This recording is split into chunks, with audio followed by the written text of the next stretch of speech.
Welcome back to the second episode of the Better Days podcast. Thank you guys for listening, watching, subscribing to the first episode. Heck, how was your week, bro? My week's been pretty chill, bro. I'm not gonna lie. I do the same thing every single week, and we always talk about this. Yeah, we used to send audio messages, bro.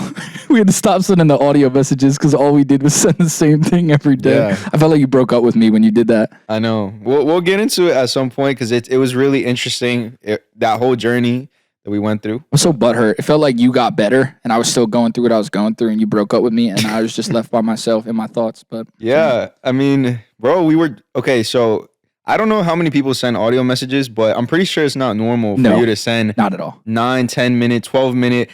I swear, bro, there was a day where you sent me 20 minutes straight of audios, and a lot of it was good stuff, but at some point it's just like, bro, what is going on? You got to understand, we were mainstreaming so much at least I was, so much caffeine, man. And when I had amazing ideas, which aren't always amazing, I got a yap. Can we talk about that real quick? Okay, Do you feel like you have a problem with caffeine? No, not at all. Okay. I have issues sleeping, and I run well when I run well with low sleep, but I think if I can get like 150, 200 milligrams of caffeine, I'm good for like the whole day. Okay. Today, I had 2 energy drinks because that was the first time I had 2 energy drinks probably since in 3 years. But the reason I did that is because I slept like 4 hours because Lulu was supposedly sick last night. And then, yeah, bro, I drank one at like 7:30 a.m. this morning.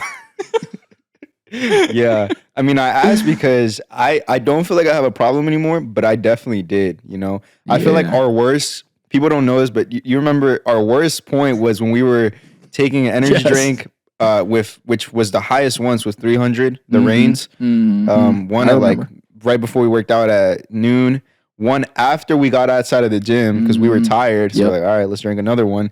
And then one at like 3 a.m. All right, no, it would not be 3 a.m. It would be preparation for 3 a.m. Yeah. So we would take it at like 11 or 12. We run to Wawa late night, grab a little snack, grab a rain.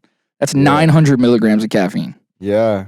I don't know how we're still alive. Thank God. Because this probably why I shake all the time. I'm kind of tweaking right now. Yeah. But well, maybe also because you just had one. Yeah, that's true. I should definitely not have had.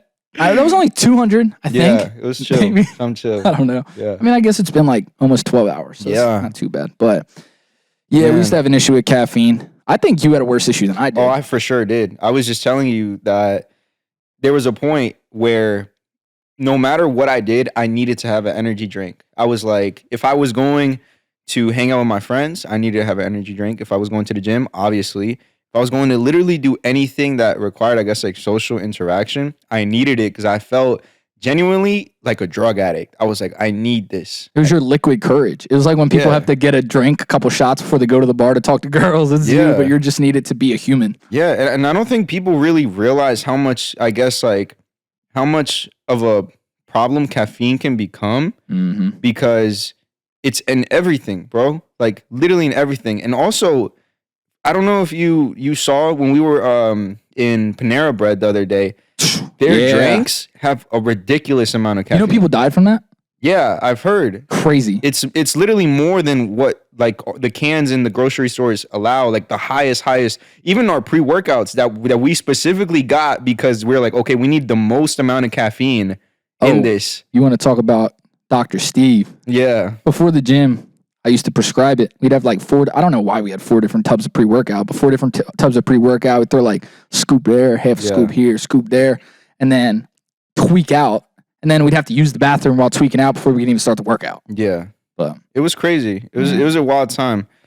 Yeah, but again, bro, like real quick with these drinks, it's crazy. It's crazy. And my mind is always like, why? Because I think now they realize that it is a problem, obviously, after what you said. Definitely. But it was just available for anyone to grab. People with literally maybe have never tried caffeine, they could have more caffeine than what? Me or you, crackheads, would have in an entire day, and it's just crazy. I think it said like charged or something like that. Yeah, and like in like little lemonades. I remember seeing it was like charged lemonade, and it was like little tiny print, and it said like whatever. I don't even know if it said like contains caffeine. I don't even know if it said how much, but I remember reading some, and it was like very someone small, had like 3 32-ounce things thinking it was regular lemonade. And That then was for the small one too. Yeah. The big one had 400. It was like 450 something. That's crazy. Yeah, I need one. Yeah. All right, not actually, but yeah. But I'm good now. I feel like I'm good now. You know, like I can control myself. I don't feel like I need anything. I do obviously use it before we work out just because I feel like it does help me get a little push. But if I were to say anything to people who are just starting to get into the gym or people who've never had caffeine, I would say stay away from it as long as you can because that little boost eventually starts to fade. You know what I mean? And then oh yeah, you get the tolerance up. And I think what people don't understand is that, especially younger ages, I know like pretty sure the demographic is like 18 to 30. And in that age gap, we should have plenty of natural energy accruing from sleeping well and eating well. I think it's all really in the food and in like the sugar. Like, bro, like sugar is even worse than caffeine. It's highly addictive. Yeah. And all the food that we eat, we're on our phones constantly. So we have awful night's sleep. We don't take care of our health. And then we're wondering why we're tired all the time. And I'm talking to myself. I'm probably being a hypocrite right now because I don't get good sleep really ever. Yeah, it's everything. It's everything. Specifically for the gym, I feel like nutrition and sleep are probably up there with the most important things. Nothing else really matters, you know? Like, it's a whole thing. But wish I would have known that when I was first starting in the gym. I was just eating bull crap, drinking a bunch of caffeine, staying up late, barely sleeping. Yeah. But I got the newbie gains. I felt fantastic. But we learn, bro. We learn through mistakes. And luckily now, I feel like we have the experience to where we can help people who may not have gone through what we've gone through, really just skip all the BS, you know? Definitely. Especially with my friends who are going to the gym, it's really cool to be able to just teach them and show them what it's like. Teach them the details and the specifics of the stuff that I feel like people look at working out and they're like, oh, you just move the weight, but there's so much to it. You know, there's details in every single little thing. And I can talk about this for hours and hours and hours. This ain't a meathead podcast, so keep it low key. Yeah. But for sure, it's something that's so interesting. And when you learn that, you skip so much time, so much wasted time, which is really cool. I just think anyone listening should understand at the fact that even if you're not big into weightlifting, like working out, whether it be cardio, running, a HIIT class, or just like going on walks, is so beneficial for your heart and your health and eating healthy and everything like that. You'll feel 10 times better. That's really why I started taking caffeine, because I realized that I would get that artificial energy and then I could be more productive with that when I realized that I didn't need to take as much caffeine and I could just eat healthier and pay attention to my diet and make sure I get enough sleep. That's when I kind of weaned back on it and I barely take it. I stopped really, for the most part, drinking the artificial energy drink so that I could just take like a caffeine pill instead of drinking. I just don't like coffee really that much, but yeah, man. But I want to talk about your music a little bit to kind of segue to that, because I've been looking at a lot of mainstream things and I don't want to get too deep or dark into music. Oh my goodness. But you know, correct me if I'm wrong, but before the enemy became the enemy, he was the angel of music. Yeah. And you can just tell, if you just are a Christian, you open your eyes and you look at the music space in general, you see a lot of evil people. You see people like Doja Cat's probably the easiest one to talk about, who literally went from like being a very pretty girl to dressing up like the devil. Or Lil Nas X I'm pretty sure dude got Smith pegged by the devil in one of his things. Party. It's endless, bro. It's endless. And then there's people wearing upside down crosses, and then there's people who are outspoken about it who just don't care. And then there's people who try and do it low key and act like they're saints and act like they're, you know, pretty Miss Perfect or Mr. Perfect, and they have that stuff. But for the people on the podcast listening who don't know, Heck makes music, but he makes Christian music. And I wanted to pick your brain about this because I think that space is definitely difficult to see success in, but you definitely have a good voice for it. So like, when in your life did you realize you had a talent, or when you liked, I guess, making music? Yeah, I appreciate you. Honestly, bro, okay, I'll get into this real quick, right? When I was younger, when I was 14, I never knew that this is when my entire life shifted, because this is when I gave my life to God for the first time. And I grew up Catholic, but I'll be honest with you, bro, I didn't necessarily feel much going to church growing up. I would just go and I would feel like, me too. You know, it was just anything else. It was just, I was just there just to be there. But when I really gave my life to God and I turned over, you know, to being a Christian, I remember vividly, there was this one night when I woke up and I just felt a pain in my chest, right? And essentially, I didn't know what to do, so I got on my knees and I just started crying. This is like it made no sense at that time, right? But I felt like God was calling me. And I literally remember crying out for probably like 10, 15 minutes, just saying, God, I'm so tired of being, because this was at the lowest point of my life. And I just talked to God and I said, God, I'm tired of being useless. I'm tired of feeling worthless. I said, I just want you to use me. I just want you to speak through me. And I remember vividly, literally saying, speak through me, speak through me, speak through me for a couple minutes, just constantly saying that, speak through me, speak through me, speak through me. Mind you, I never knew that I was going to like music or anything, or even, making poems or anything, but I just knew that I wanted to stop feeling worthless. Yeah.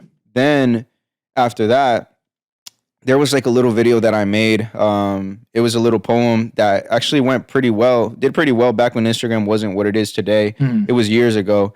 And that really got me into writing stuff in general. And I just feel like, I'll be honest with you, bro, I don't feel like I'm special. I don't feel like I'm any different than anyone else. I just feel like with anything, if you put in enough time and effort, you're going to get better. There's absolutely no way that you won't get better. And I feel like right now, I'm just seeing that in every single area of my life, just kind of the cultivation of all the work that I've done over years, and so I don't want people to think like, oh, like I just started and anything. I really have been writing stuff for years. And to be honest with you, I've always loved music. I've always loved music, but I really feel like I want to use it as a way to just express my a little bit about my story, but more than anything, I tell you all the time that I want people to know that I really want people to know through my music that I'm not perfect at all. And that a Christian person, just because you're Christian, it doesn't mean that your life is all butterflies and rainbows. If you listen to my music, a lot of it is just me talking about how messed up I am, Obviously at some points I rap, talking like I'm that guy because that's how I gotta feel. Gotta be popping. You have to be delusional in order to believe that you can do anything, you have to be crazy. But at the same time, I really want to use my music, and I have so much that I've yet to put out, but I really want to use my music for just people to know, like, hey, I'm not who you think I am. I'm not this perfect person. I'm not and my song Regrets is really about that. I talk about basically two of the biggest things that in a way shaped my life. One of them was when I was, doing drugs and smoking with my friends at the same time that I was also being a youth leader in my church. And this was when I was younger still, but I just felt like I was living two lives, and the amount of just things that I was going through in my head at that time was crazy. I was in a really dark place because I was living two lives essentially. Yeah. And there's so much more to Regrets, but that's what I want to use my music for, Yeah, God calls people, I feel like, to do unique things per person. I'm an uncoordinated, musically white guy who doesn't really know much. So I listen to your music and I'm like, dang, bro, really, he's killing it. He's the best ever. Thank you. He's going to be the next big thing. And then I'm sure there's people out there who are like, yeah, he's booty. Yeah. I mean, I'm one of those people, honestly. Like, I'm telling you, bro, I am my biggest fan. But at the same time, I'm such a perfectionist that I'm just like, yo, when I listen to the songs that I put out even last year, I'm like, this is trash. Like, what was I thinking? Yeah. It sucks. I do that with content too. Like, man, God forbid I had some of the old videos I made on YouTube, like vlogs and stuff, playing like the generic music, non-copyrighted, so I could get paid with the 10 views I get. Those are history, bro. Part of the story. It's gone. Oh, they're gone. Dude, I made a vlog with my boys at the pool. Best vlog ever. It was probably so bad. But I deleted it by accident. I didn't know there was a private button on YouTube. So I was like, oh, I got to get it off my page. Because like I'm just doing I think it was when I was doing IML stuff. I was like, I got to get everything off my page. Didn't know there was a private button and deleted them. And they weren't on my computer either, which is a shame. But God, I feel like calls us to do individual things, regardless if like you feel like you're being called to make your music. And that's how you be an evangelist, is you bring people to God through your music. And mine, I feel like we both have talked about this before, but like it's through our tongue. I feel like God has blessed our tongue in knowing the proper way to speak and having a voice and being confident when we speak, regardless if, we've talked in front of hundreds of people before in IML, or we've talked to a more intimate crowd of like 5, 10, even like a couple people. And I feel like each individual person, even the person out there who doesn't like to put their face out there and likes to do things behind the scene, like, I guess if you think with a church, you got the pastor who's front and center preaching, and then you got someone in the back recording, and every single person has a part in helping people, you know? Yeah, it's all part of the body, the body of Christ, and everyone has a purpose. And I don't feel like just because someone, for example, may get more recognition, that they're more important than anyone else. Like, honestly, I guess it's not off topic. I have so much respect for people who clean the bathrooms. Like, extreme amounts of respect, because I'm just like, wow, those, if anything, to me, they are the most humble people. And humility. Complete humility. And those are the people who, in my opinion, have the right heart, because they're willing to do whatever when it comes to working for God, you know? Definitely. I mean, you see it all the time. I don't like to, I guess, look up to anyone in terms of like idolizing anybody, but there's people who are role models for sure.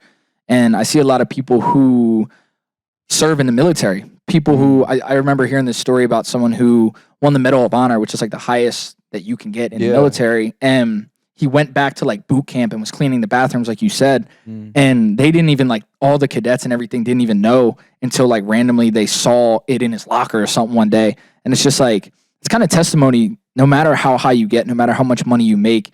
I mean, I know that's my biggest pet peeve in the world, is when someone feels like because they have something that you don't, that they have this upgraded status, or they, oh, I have some followers. Oh, I have some money. Oh, I have a nice house. Oh, I have this nice thing, nice car, whatever. I'm better than you. And that's, at the end of the day, you got to be, you know, be able to be humiliated and humble yourself, or God will humble you really quick. No, for sure. It's interesting, man. And I want to talk about something that I learned actually, I think it was like yesterday. Because there's this quote, just as we're talking about this, there's this Bible verse talking about how it's easier for a camel to go through the head of a needle than it is for a rich person to enter the kingdom of heaven. And people, I feel like, take a lot of the things in the Bible very literal without understanding that there's context to everything and there's history to everything, right? And what I learned yesterday was that, okay, the head of the needle, this was something that you would call the front door. I believe it was a palace. I'm going to butcher everything. I'm letting you know right now. But what's important is the lesson, Gen Z Bible. Yeah, the Gen Z Bible. But so basically, this head of the needle was what they would call outside of a temple, basically the door, which is, big enough for me and you to get in, but a camel cannot fit through it. Yeah. Mainly because in order for a camel to fit through it, one, it has to drop all of its baggage, all of the stuff that it's carrying, but also it has to bow its head and then walk. Damn, so bro. I feel like that took that verse to a whole different level to me, because I was like, okay, people think just because you're rich and wealthy, you're not making it to heaven, but that's not true. What this verse is saying is, if you want God, right, you have to be willing to leave everything. All of the gold that you're carrying, all of the material things that you're carrying, which is what camels were carrying, but you also have to bow your head, humble yourself, and then you can walk through the door. Yeah, that's crazy. It blew my mind, bro. It blew my mind. I was going to say, when you go into the Bible and not reading it as black and white, but reading it to learn more about it, it really does come to life, and it really makes you understand that when you go through like a study Bible. I mean, I'm going through a study Bible for the first time, and it kind of makes me think. I read through Genesis, Job, and now I'm almost done Exodus. And in Exodus, currently there's a lot going on. I never read through it. Like you said in the beginning of the podcast, bro, like you said about you used to go to church, but you were kind of just there to be there. Yeah. That was me. I never read through the Bible. I was very I don't even know if lukewarm. You can Maybe say just that. Cold, bro. Yeah, it was not lukewarm. I was free. I was in the ice tub. Yeah. But and I just kind of went, and I just remember, like, I used to be a class clown at Bible study, not Bible study, but like Bible school for the kids. And I don't even know, like, that's probably not a flex. I used to go because they brought munchkins every weekend. That's man, I used to have like 10 munchkins. That's where the gluttony started. Yeah. But that's part of it, bro. But no, so I've been reading through it, and I have this study Bible, and it's kind of making me have a different perspective, because like I go live on TikTok sometimes, and people will ask me all the time, they're like, are you going to hell because people have tattoos, or are you doing all this stuff? And first off, I don't know the answer. I think I know for tattoos, but I'm going to let you continue. And going through the Old Testament, again, I've read through the Gospels, but not to a study Bible. Going through the Old Testament, where it was very literal back in the day, and God had a very strong wrath, he still showed so much grace and understanding for people. And I always had a worry, because I read that, and I'm glad you said that because that really like opened my eyes because, we day trade, right? Yeah.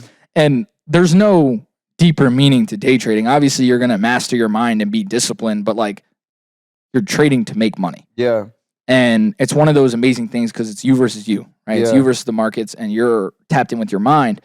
But I was like, oh man, like does God really not want me to trade because the only outcome's money, and rich man, it's very hard to get into heaven. So maybe I'm not a good trader because I want to get into heaven. Right. And seeing in the Old Testament just time in and time out through brothers trying to kill Joseph and then Joseph getting sold to Egypt and then him becoming the king of Egypt and saving them, and just like the grace that God showed through that and just the perspectives and how many mistakes were made and God still showed their grace and spared people and still blessed them. Yeah. Even in like abundant aspects like Noah's ark, and then everyone on earth was killed besides Noah and his family and all the animals, yet even that family started sinning once they got back onto earth, yet he still had that covenant with them to bless them. Mm-hmm. And like in my head for the longest time, I'm like, oh, like you said earlier about perfectionism, like I feel like that's how I am too. And we're both very hard on ourselves when we make mistakes, when we sin.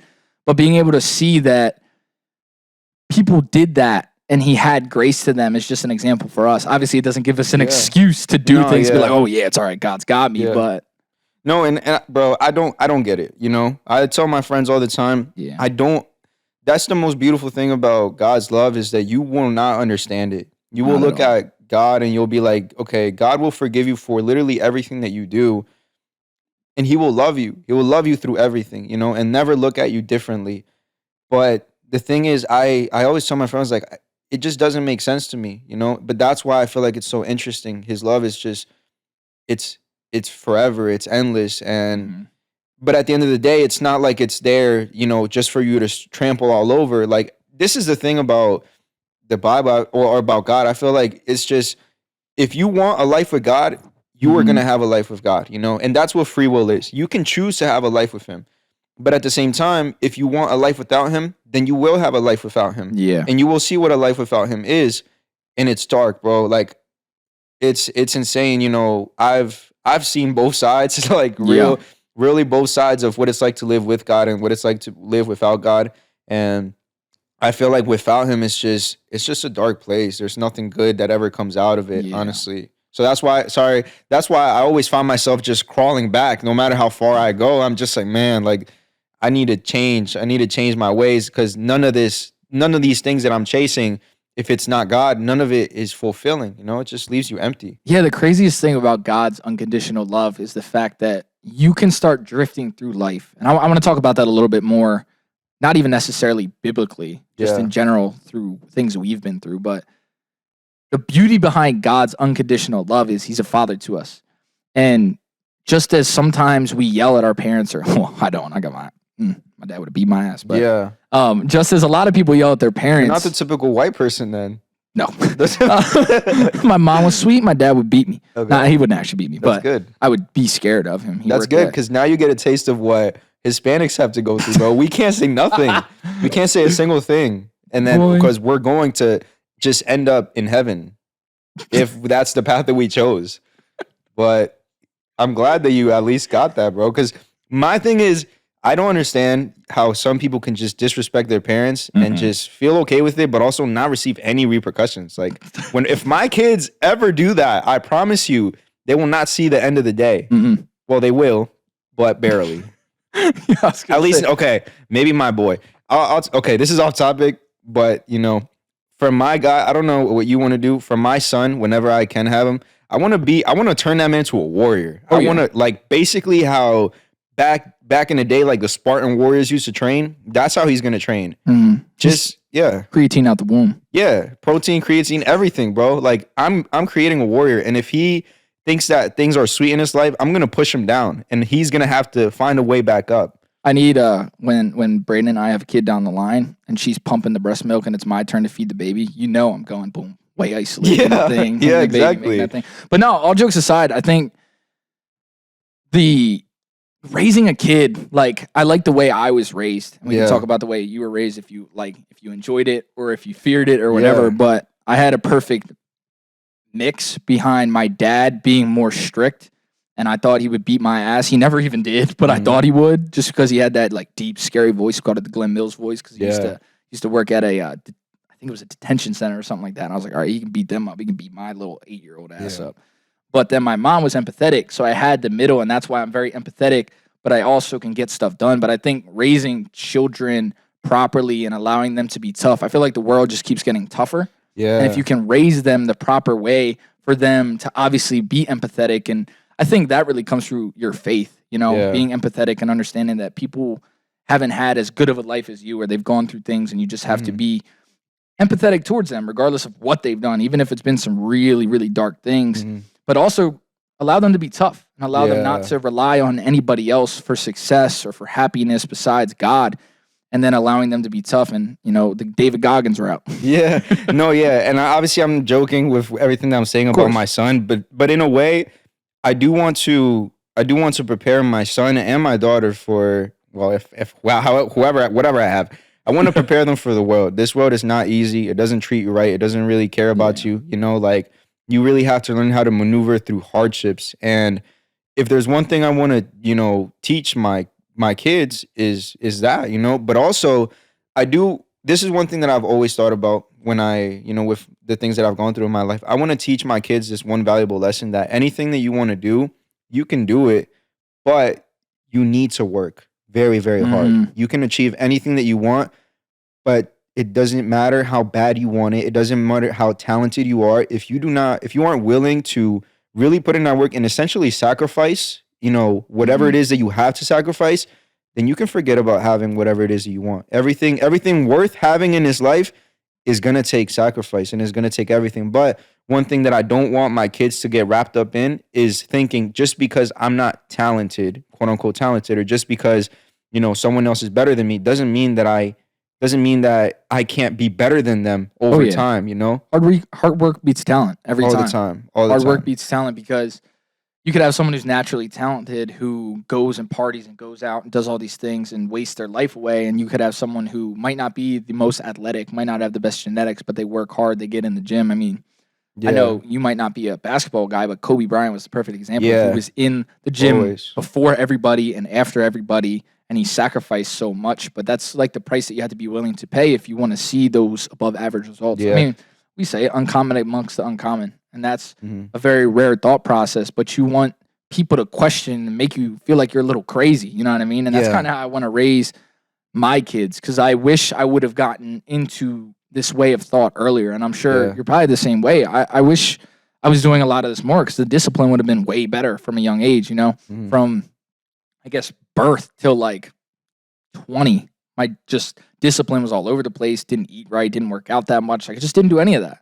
And learning that and really working on emotional intelligence and working on understanding and faith and just hard work. And, dude, like, I'm sure you're the same way, but I don't crave to do any partying. I don't crave to drink. I don't crave to go out. I don't crave social attention or anything like that. I want to be the best version of myself. And I feel like God called me for my certain niche and my certain things that I love to do. So when I work hard, I love to do it. It's not like I hate it. Maybe if I wake up at 4:30 and run until I have heart palpitations, I hate, but everything else. Nah, bro. I mean, I feel you for sure. But I also will say, bro, I had to party and I had to do a lot of stuff to realize that that's not the route that I want to go, you know? And I'm not saying I'm never going to do anything, wrong. I don't even want to say wrong, anything like that ever again.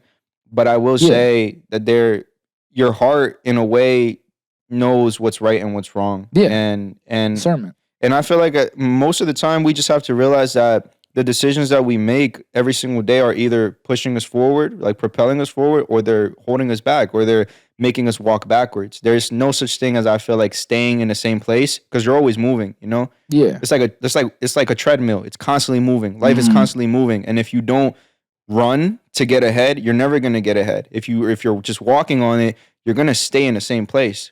And if you stop, now you go backwards. There was a Casey Neistat video. I don't know if you've seen it. That was fire. Yeah, I think so, actually. Yeah. And I feel like people say all the time, as a kid, your mom or dad, whoever's cooking, is like, hey, like, don't touch the hot stove. Don't touch a hot stove, and they say But you gotta constantly. touch it. You walk past it, and you're like looking at it. Yeah. Oh man, that looks hot. But Yeah. you know, I think I could do it. You have to touch You it. feel invincible, and then you touch it once, and you're like, ah, shit! Like Yeah. you're like, ow, that hurt. And then and then you just you got to get close to Never the touch it again. fire. I feel like we can only learn so much from other people's experience. If we're truly wise, we will learn from other people's experience. But I'm not that wise a lot of the time, bro. I'll be honest. Like I feel like I've had to really do things in order for me to realize, okay, this may not be it for me. And a lot of the times, I'll also be real.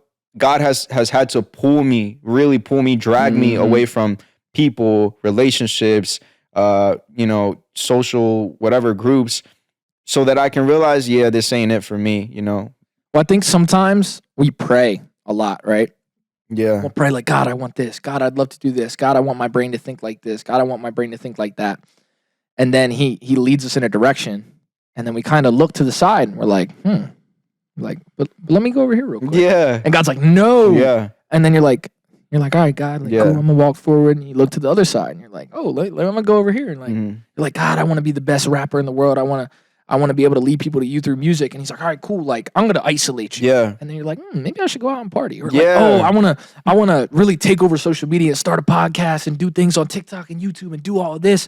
And God's like, all right, in your brain, it's gonna be a lot of hard work. And then I'm like, or I could kind of eat like crap and kind of like sleep in a little bit and mess around. And God's like, son, I'm gonna make you humble. Yeah. And I think it's crazy how that works, because a lot of people think that when things in their life go wrong, God's not there. But I feel like most of the time it's the complete opposite, where if you're praying and you're reading the scripture and you feel like you have God in your heart and then things go wrong, there's no way that's not God. Yeah. Like, you have to allow God to redirect your life through bad times to make sure that you can get to those good times. And a lot of people get very scared, or they fear failure. They fear change. They fear getting out of their comfort zone, when in reality, God is the one who's directing our lives, and we should have full blind confidence in him. Okay, so on this topic, I do want to say, right, I want to, I have a quote down that I want to get tattooed. Maybe I will, maybe I won't. Maybe we can get into tattoos a little bit, but because this is something that I wrote down, which goes everything with what you said. It said, you asked for strength, he gave you difficulties. You asked for wisdom, he gave you problems to solve. You asked for courage, he gave you danger. And you asked for love, and he gave you people. And this is a thing, like, I've learned this very much. Whatever you ask God for, he's not just going to give you that thing. He's going to make you go through a process for you to learn that. If you want to be patient, you better be ready for this to be one of the hardest weeks for you to that you've ever lived. People are going to get on your nerves. Things are just going to be crazy. But what you're going to be doing is building that patience. That's what you prayed for. You prayed for your seeds to be turned into fruits, but you need rain. You need a storm to come every single time. And again, with tattoos, I think, at least from my understanding, what people used to do back then is they used to obviously pierce their skin and blood would come out. But back then, the reason why the Bible talks about it, if I'm not mistaken, is that people would do that as a way to show their gods, I submit to you, you own me. And it was more like of a way of saying, like, I belong to you. Worshiping like false idol. Exactly. And that's why it was prohibited, because of that meaning that it had behind it. Now, obviously, things are very, very, very different. If I get something like that, I feel like my heart is not in a place where I'm letting anything go. Like, it's just a reminder. It's just a reminder. And I know that my heart is with God forever.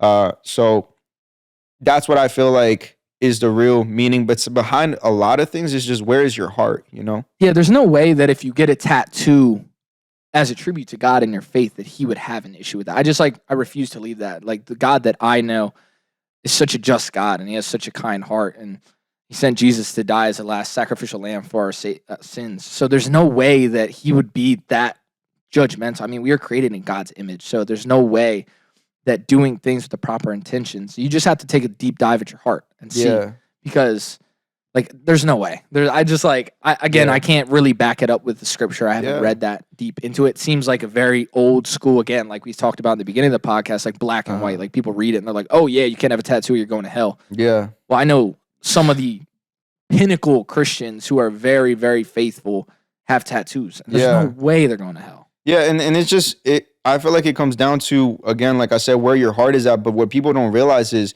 someone can have an entire body of tattoos. They can have a face full of tattoos, but their heart can be closer to God than someone who's wearing, a button up and who's bringing their Bible to church that they don't even read.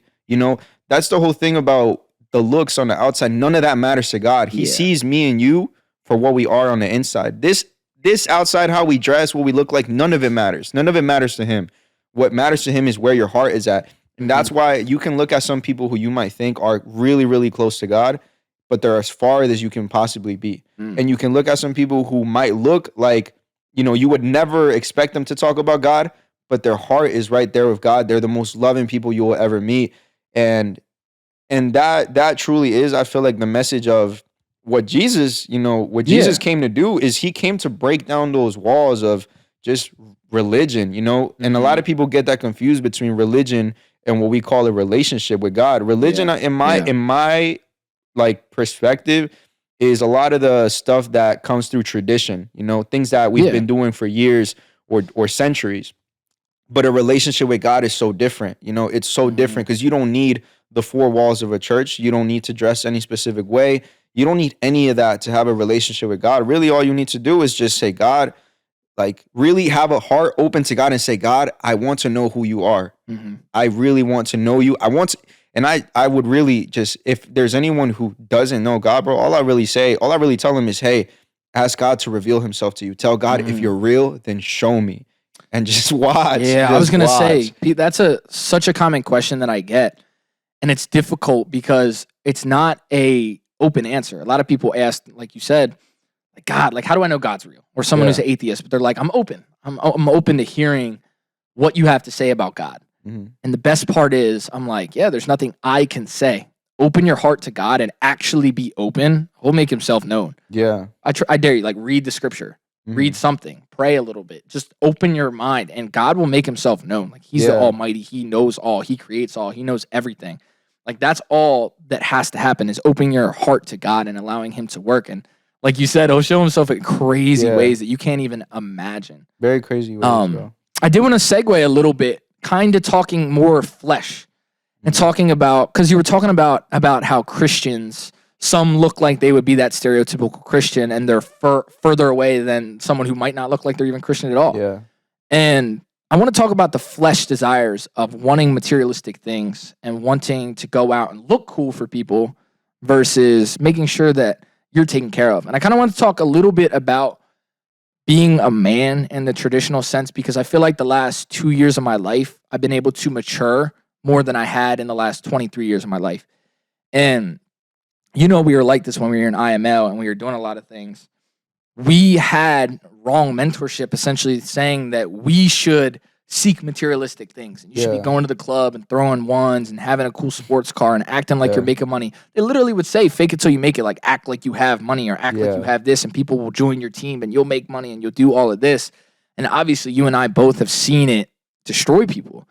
And it's very easy for me to say this, but I want the people listening to understand that, like, take a bird's eye view. Like, if you really think about it, what does going to the club and throwing money, or what does flexing a fake car, acting like you're all cool and have money do, besides a short-term, temporary ego hit? And in reality, as a man, I want to take care of my family, my current family and my future family. So would I rather go out and do those things that don't matter and they're just flesh desires, or would I do the things that I have to do to take care of my family? But I want your opinion, and I guess any stories that you have behind that, because that's very important. I think a lot of people, especially again in our demographic that we have watching, need to hear that, because the overwhelming majority of people aren't outspoken Christians. I see it all the time. I see influencers who will post something randomly and they're like, oh, I'm not very vocal about my Christianity, but I believe in God, or I'm not very vocal with what I do or what I believe in. And I don't know if it's a fear to talk about it or if they don't want to be judged, but you shouldn't be worried about standing out in a crowd, because if you're not going out to party at our age, if you're not drinking that much at our age, if you're doing the things that God have directed towards us, you're going to stand out, which is crazy because you're doing the right thing, but you look like the outcast. Yeah.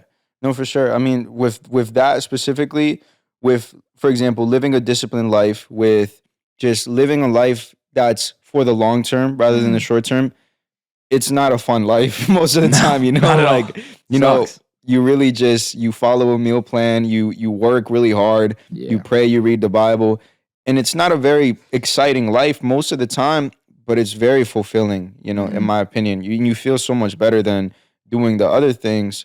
But I also feel like people, the real reason why people don't speak out, bro, and I'll tell you this from personal experience, I had to realize if I'm gonna be this Christian, you know, rapper, this person who speaks about God, I can forget about ever being cool to the world in my life ever again, you Yeah. know? And that's a sacrifice that I had to be willing to make. And it was very hard for me to make for a long time because growing up, all I wanted was acceptance from other people. You know, Yeah. in high school, bro, like that's why we do what we do. Yeah, We literally. smoke, you know, we hang out with people because we're like, I want these people to love me. I want these people to Yeah. accept me and look at me as a part of their group. That's, I feel like, what most of people's just reasoning towards what they do comes down to is they Yeah. want to feel like they're a part of something, but it's because they don't have good people around them. Yeah, you got to rewire your brain to understand that almost everything that we were taught growing up or in high school or trying to have that status isn't what actually is what's supposed to happen. And like you were saying about like discipline with everything that we do, I think people need to pick things to do in life that they love and worry about the money after that. Because it says in the Bible, and I wish I knew the scripture, and I don't know if you do, but it essentially says, do the right thing and God will provide for you, right? And I think a lot of people do what they think they need to do to make as much money as humanly possible, or do a job that they hate and be miserable so that they can make as much money as possible, when in reality, you should do what you love. And I'm very interested on this topic because sometimes I feel like for us, it seems obvious, and I don't know if you know what I'm saying, but it seems very obvious for us to be an outlier, to stand out. You have to do what others won't so you can live how others can't. And I don't know. It's just like, it's tough for me to wrap my head around the fact that people don't want to live this way and people want to go out and they want to do those things. And I guess it's difficult for me to put into words sometimes. I don't know if that makes sense. Yeah. No, I feel like it's hard for me too, bro. Like, honestly, it's really, really hard for me because from personal experience, I feel like it's more inside of me than it is something that I had to really figure out, you know? Yeah. Like all of us, in my opinion, have like this little like compass inside of us telling us like, okay, this is what you should do. Yeah. This is what you shouldn't do. But a lot of it just comes down to understanding what's right and what's wrong, you know? Yeah. Whether it's, you know, following your fleshly desires or not, but also just every decision I feel like comes down to, are you trying to live a good time short term or you want to have a good life long term? Yeah. And that's what, in a way, what we do most of the time is we're trying to prepare ourselves for a life that we want to live long term, not just live this short term high. Then when we come down, oh yeah, like that high is gonna be high, but when that low comes, you're gonna be real in a really low place. And I don't know, we are very young, but at the same time, nothing that is going on out there, I feel like, is worth it enough for at least me to want to go back and want to continue to do those things, because I have a life that I want to live. I have a purpose, in my opinion, that God has for me, and I can either choose that or I can choose everything that this world has to offer. And I've chosen the world a lot of times, to be honest with you, bro. But every single time I've just been left just empty, like feeling dead, bro, feeling like sad, depressed, feeling like life is just like I'm worthless, all these things. And yes, I had a good time. It was fun while, you know, in the moment, but after that, it leaves you really thinking, man, what am I doing? Touch the stove. We were talking about it. You touched the stove. I had to touch the stove Literally. a couple times, more times than I wanted to. The thing I want to preface is the fact that the reason we know this is because we were on the other end of this. Yeah. You know, we've done stuff. We've drank. We've partied. We traveled the world. We fake flex. We had those flesh things. We went to clubs. We threw money. We did all this stuff. And it left us empty. You threw money. I didn't throw money at the club. I don't think I ever threw money either, to be honest. Now that I said that. We were with people who threw money at the club. I know that for a fact. Yeah. I didn't have money to throw at the club. I didn't have money either. So I probably picked money up at the club. And then threw it. Yeah. Yeah. And then picked it up again and kept it. To cover the charge. Because I probably wasn't even 21. I wasn't old enough to get in. We got you in. We got you. I got in anyway. Okay. But yeah, that's the reason why I feel like we have that perspective. So for the people listening, just understand that it's okay if you don't have that perspective, and don't go out and intentionally do that. But it's okay to feel, I guess, weird. Yeah. Like it's okay to feel like you're an outlier because like, why would you want to be like everybody else? Why would you want to be a sheep? Why would you want to, I mean, we could be a sheep to God, but why would you want to be a sheep amongst so many others when you can follow what the Holy Spirit puts on your heart, you know? Yeah. Well, obviously most people don't have the Holy Spirit's guidance because they don't allow it. Yeah. But also, now that I think about it, I guess I'm starting to understand people. The real reason people don't take the path less traveled, no matter what that means, is because it takes a while to receive any sort of like benefit from it. Yeah. For example, when we talk about the gym, right? You can go work out today. You can give it all you've got. You can work out and even get on the Stairmaster for 3 hours, but you're not going to see any results. And you can even eat an amazing diet today, but you're not going to see any results tomorrow.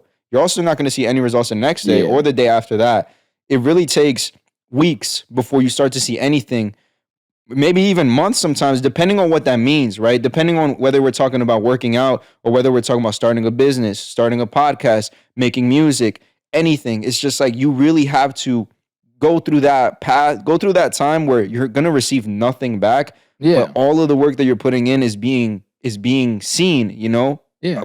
By seen, I mean like it's still making a difference. It's just the difference is minimal, but everything adds up over time. Everything. Yeah, it's delayed gratification. You do something, and I mean, think about TikTok. It's where I have my most followers, but you know how many people just scroll through. So people want that instant gratification. They swipe, and they're, oh, that's funny. Okay, next, and they forget.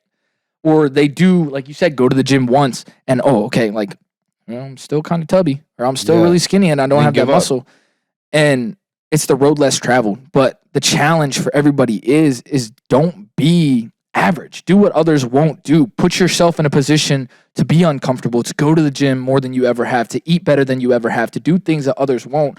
Like you said, if you want to start a podcast, if you want to start making music, no one's going to start that for you. No one's going to have that drive and that excitement that you do, because again, even if they don't know it and they think it's a gut feeling and not the Holy Spirit, at the end of the day, there's a driving force telling you what you want to do in life or what you should be doing, but the average person doesn't do it. Yeah. And it's crazy because we've done the same thing. You know, we've had these drives and these excitement about something, but motivation's short term. Motivation's something that doesn't last long, and it's something that runs out very quickly. And after that motivation runs out, that's when you could take a step back and see if you're really built for this. Yeah. If you're built to be consistent. Because again, whether it be the gym, and it's going to take months and months and months. Years too. Years, literally years. We're still not where we want to be, and we've been training 5-6 days a week for.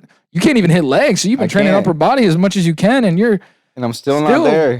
I don't even know what there means for me. Small some days, and it's awful. But the road less traveled, doing things that others won't, so you can live how others can't. Yeah, for sure. And it really just. I feel like the gym, in my opinion, has changed my life. And we talk about it all the time, but people who don't work out or who don't do something, you know, exercise-wise, don't understand because they haven't been through it. But to me, the most important about working out, the biggest thing that's changed my life is it's taught me how to be patient, you know? And like we were just saying, you can go crazy for a month, but you're not going to change your life in a month. Your life's not going to change. You have to be patient. Very, very, very patient. And you have to do the right things consistently. You can't just do it for today. You just can't give up. You really can't give up. But that, for example, that specific thing, you carry it on to the rest of your life, and you teach yourself that, okay, if I want to be an amazing musician, if I want to be an amazing athlete, an amazing podcaster, I have to do these things for a long period of time before I see anything. It's only years after, when I look back, when I'm going to be able to really say, wow, the work that I put in really did matter, you know? But bro, people give up so easy nowadays. Like, and mind you, I'm speaking from experience too, because there's other things that I've tried which one of them, when I was younger, I think I told you, I started an e-commerce store. If I had the mentality that I had now, I would have probably been a millionaire because I started when I was like 17. So long ago. I was going to say e-commerce wasn't even popping. No, I was 17. But, you know, just, I think I told you, I was selling like stuff for dogs. I was selling dog toys. It was called Chihuahua Express. And, and bro, I got a sale. I got a couple sales actually. And I was doing good, bro. But I just had such a bad mentality and I didn't, and any money that I would get in, like, for example, I think I made like $100 at most. That's sick. Once I made those $100, I spent them immediately on something like, I don't know, like I bought some shirts because like, okay, now I have $100 more. But I just didn't have the right mindset. Like looking back, obviously you reinvest everything. Obviously, you know, you keep going. And I could have been great at that, but I gave up. Just like, you know, many people give up at a lot of things. I was gonna say before we move topics, the last advice I would say is fail forward. Ooh. Don't be so scared of failure that you don't even start. Don't be so scared that dream job or moving somewhere or trying something new or starting a podcast, making music, going to the gym. Don't be so scared of it not working out that you never start. We shouldn't have that fear behind things that we feel like we're being called for. There's not a single reason why the Spirit would come into our body and tell us that we're meant to do this job or that we're meant to do this side hustle. We're meant to be with this person. And then we sit back and we don't do it because of fear, because that's the enemy speaking in our ear is that fear. God would never give us a vision for it not to pan out if we do those works.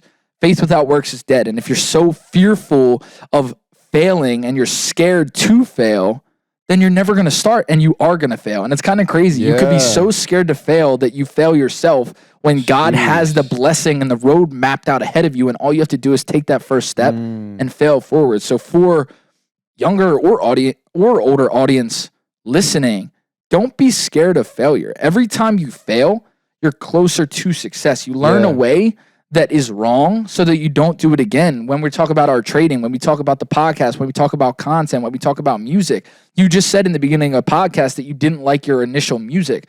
Well, you had to put those music pieces, you say you still don't? I still don't. You had to put those music pieces out because now that you look back, you see that and you're like, oh, I've gotten so much better. Yeah, for sure. So a year from now, when you put out new content and new music, you're going to look back on this. You're going to be like, wow, I impressed myself because I've gotten better. I failed. I've made bad music and I've done all of this. We're probably going to look back at this podcast and be like, damn, ADHD all over the place. We talked about mindset, and then we talked about the Bible, and then we talked about feeding our babies so many whey unfinished protein. Conversations. So many. I hope people listening to this are really following along because you might struggle. We should have called this ADHD. No, for real. And just to finish that thought before we fix this ghetto lighting that we have, and well, we have no lighting. If you guys could see the set, we were just using natural lighting. So I think we're going to open the window for a little bit. But I think as well, my biggest problem, bro, and I feel like a lot of people's biggest problem is just fear of opinions, bro. Like fear of what people think. And that goes into what you were just saying. When you're so scared of what other people are going to say for the things that you want to do, you don't even give yourself the chance to the possibility of, man, this is what I've been thinking lately. Instead of what's the worst that could happen, I've been thinking, what's the best that could happen? You know, and you can take that in every single area of your life, every situation. When you're scared to do something, now I guess the way that I look at things is like, okay, if I'm scared, that's okay. But I'm gonna do it afraid rather than not do it at all. Well, think about like going back to what we were talking about with high school. Think about a time. I know every single one of us has been humiliated in high school. We did something. Oh, I got a funny story for you. This is in middle school. I remember one time, I don't know what I ate, but I had a stomach ache. I thought I had to fart. I sharted. And it went through my shorts, bro. Right? Bear with me on this. That's a nightmare. It was the most humiliating thing ever in my life. But I can talk about it now and laugh because it really doesn't matter. So with the things that we do in life, you can be humiliated and someone can tell you no. You can go ask the girl out that you think is pretty and she says no, or the guy out and he says no, or you can try something that fails, but at the end of the day, down the line, you'll probably be glad that you tried. I really hope so, that you'll be glad that you tried. I think you for sure will, because one of the worst feelings is regret. And man, one of my favorite quotes is, actually, I don't even remember what the quote is. but it goes something along the lines of like, you know, if you think that that success is hard, wait till you get, or if you think that success is scary or whatever, or trying what you want is scary, wait till you get the bill from regret. So much worse. It's so much worse. And I can tell you that for so many times in my life where I wish I would have done something. Now I just look back and I'm like, man, if only I would have done that. If only I would have told that girl I liked her, you know, that's for guys most of the time. Yep. If only I would have started earlier. If only I would have, you know, gave it a shot at what I wanted, bro. Like, regret is such a horrible feeling, but we have one life. That's the craziest part. If you know, I think in macros, like big time. For example, right? My tire macroeconomic pop. Whatever that is. But my tire popped the other day, right? And instantly I was like, oh, I'm just glad it popped in the parking lot so I didn't drive down the highway and it popped and then it broke and then I tumbled and died. You know what I mean? Like, and that's the way that I think, and it's macros and it sounds crazy, but I think in macros in terms of we have one life, right? Mm-hmm. So at the end of the day, if we live life the proper way that we want to live life and we learn from our mistakes and we accept Jesus as our Lord and Savior, we're going to heaven. Yeah. Right? So everything here is temporary. So why would I be fearful of a negative outcome here when all of this doesn't even matter in terms of living life forever in heaven? Why would I be fearful of people's judgments here when the only judgment that matters is God? Yeah. And it's crazy to think that way, but I feel like the reason why we see success and why we're able to say yes and try things and fail and not give up is because of thinking that way and understanding that the only judgment I care about is God. Yeah. If my family judges what I do, or people doubt the podcast, or doubt the content, or doubt anything that we do, or why are you going to the gym? Is that all you do? Is all you do is go to the gym? Well, guess what? I don't care. I don't care what anyone else thinks because this is my life. Yeah. Why would I settle? Why would I go to school because people tell me to? Why would I get this job because people tell me to? Why would I get discouraged on the thing that I feel called to do because other people tell me to? There's obviously such a deeper force in the Holy Spirit directing me to do this, to follow my dreams, to follow the things that was put on my spirit. So why would I let other people in my life who are judging me deter me from trying? No, yeah, bro. And people are going to talk no matter what. Yeah. No matter whether you do good, no matter whether you do bad, no matter like as if you are doing something, if people aren't talking about you, it's only because you're not doing anything. Yeah. But there's always going to be people who don't like what you do, people who do like you do. You will never be able to please everyone. Yeah. So it just feels pointless at some point to just keep worrying about what people have to say. Yeah. People don't know you the way that you know yourself. I hardly even know myself. So it's just, all I really tell people is, bro, if you have something, go for it. Like, just go for it. That's really it. Mm-hmm. Mm-hmm.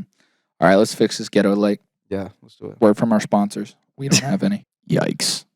Thanks for listening to the podcast. Should we just end it, bro? Yeah, we'll end it. We might just have to end it. All right, guys. Wait, hold up. Sit right here. Because this might be the first time we're to see us together. Hey, guys. Okay, right here. We promise we didn't cut this together. We had like two different couches. We're like a divorced couple, and we weren't even next to each other. We were just talking to air. It's kind of sus if we were too close. Yeah, we can back up. All right, I'm going back to my corner. I'll be right here. Back to my corner, posted up. I know you guys are probably upset that our third co-host, Lulu, wasn't here today. Her mother stole her away and took her for a walk. That's kind of whack. I miss her. Yeah, we miss her. I miss her a lot. She also helped the focus. Heck, would have been unfocused the entire time, but...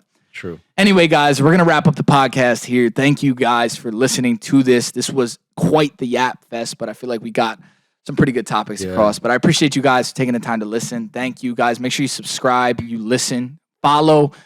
I hope we have Apple Podcasts settled by now, but if we didn't, make sure you guys follow on Spotify, YouTube, and check out the TikTok and the Reels.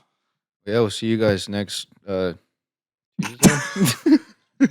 Tuesday? Monday. Yeah, look, bro, I just work here. Yeah, guys. I don't even get paid, actually. Neither one of us get paid. Yeah, but it's fun. But it's really fun. Yeah, we do this without you guys, so I appreciate you guys watching. Thank you guys. For the two people that are left watching this video, comment right now, pistachios, because we're going to know. I got pistachios in my drawer. I'm about to eat some after this. All right, guys. Thanks for watching. We're out of here. Peace.